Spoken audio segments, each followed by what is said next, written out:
Speaking to me now is Welsh boxer Sean Mcgoldrick. Sean, before we talk about your experience in the pros, can you just tell us a little bit about your amateur experience? I was on the GB squad for about 6 years. Been to 2 Commonwealth Games, had about 200 amateur fights, something like that. So I feel like I achieved everything I could have in the amateurs, and then decided to turn pro then. I hear a lot of people talking about the setup they got in Sheffield there, the Institute of Sport. Can you just tell us a little bit about that and the facilities they got there? And the facilities are world class. All the coaches are quality. The best thing about it is the sparring. Is you've got all the best boys around Britain, all hungry to achieve. So everyone just sort of thrives off each other type of thing. So it's more the atmosphere there and the boxes there that really make the environment and make it a world class place to be and to train. Obviously the equipment and everything about the place is top of the range. So but it's definitely all the boxes that are there that make the place and make it so good. When you were watching the recent Olympics, was there any element of regret that you weren't actually part of it? Yeah, I suppose so. I'll be lying if I didn't say that I didn't want to be there. But things happen, I believe, for a reason. Wasn't meant to be. The kid who did go, he qualified. So it's just the way it is. I wasn't selected to go to the qualifier. So that's just the way boxing goes. At the time I was probably very disheartened, but I'm sort of over it now, and looking forward to the future. And did you just feel that turning pro was the next logical step for you in your boxing career? Yeah, it was sort of. I've been in the amateurs for a long time and competing at the highest level, so it was tough to sort of stay motivated and keep getting myself up for the same tournaments year in, year out. Even though I enjoyed every single one of them, but it was just tough to keep myself motivated. Sort of doing the same sort of system which I've been in. So I thought it was just time to set new goals and try and achieve them.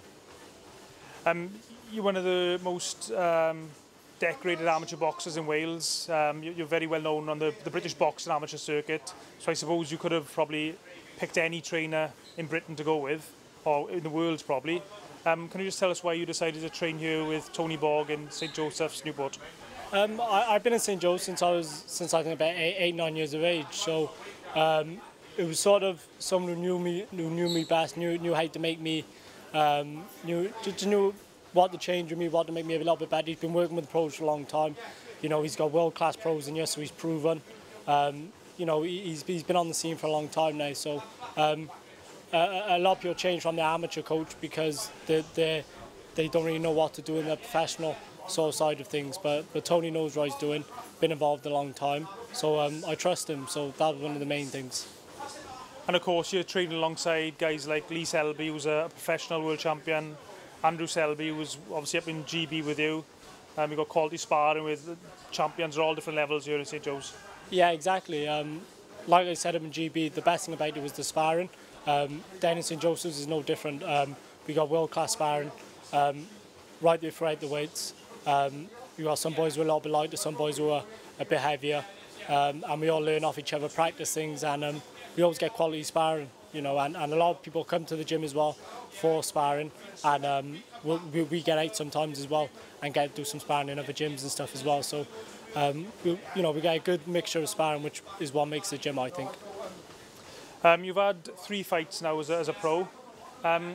In those 3 fights, what are the differences between pros and amateurs? There's sort of not much difference. Is the little things like no vest and stuff like that. Even though I've done WSB, it just feels a little bit weird, and so getting used to them longer rounds, them six rounds. So I'm sure on the 6 rounders, is getting used to that. And also, I don't know. I think they're a little bit.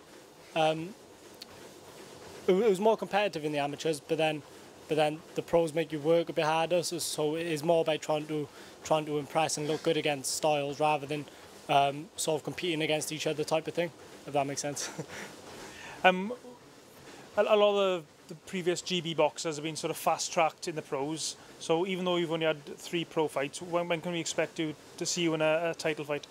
I'm not entirely sure, but as soon as I'm soon as I'm ready, as soon as Tony thinks I'm ready, as soon as Matthew Macklin, Eddie Hearn, as soon as everyone thinks I'm ready, that's when I'll start pushing on. If someone said tomorrow during a title fight, then I'll fight tomorrow. I believe in my own ability. I believe that I'm good enough now. But obviously I've got to build up to the 10, 12 rounds, etc. And keep patient and you know, just keep working away. You know, there's plenty to learn still. But I think all in good time. It'll be hopefully in the next year or two. Hopefully. And when can we see you in the boxing ring competing again? Definitely before Christmas. I was told early December. Just waiting for confirmation. I know it's only a couple of weeks away, but I've been training for the last couple of months, so I'm ready to fight now. So just waiting for confirmation, but it should be early December.